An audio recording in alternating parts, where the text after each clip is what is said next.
It has been about 6 weeks since we set up the coral nurseries at Fitzroy Island.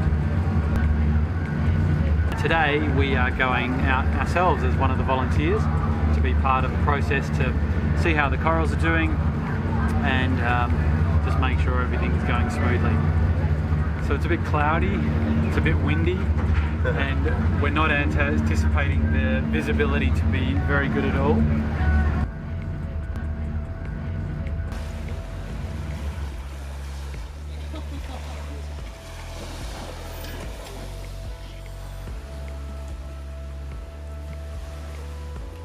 This is one of the many days that a group of volunteers have joined the Reef Restoration Foundation for a regular maintenance and cleaning dive, if you will. And we use these dives to make sure the corals have the best opportunity to grow and thrive.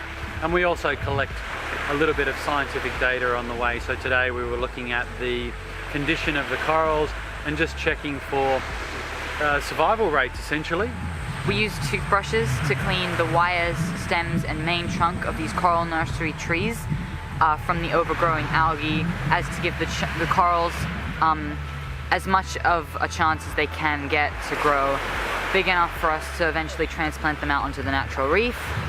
I wasn't here to kickstart this project in December, but it's really nice to finally get out and see what progress has been made since then.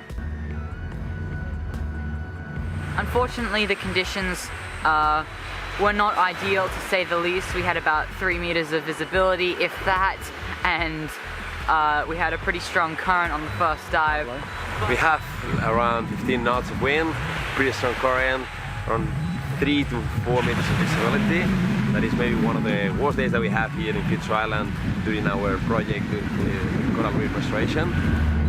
We're pretty happy with the corals and looking forward to still cleaning the frames and make sure that all of them are alive in the next few weeks, and involving people, trying to make sure that these projects continue in the future.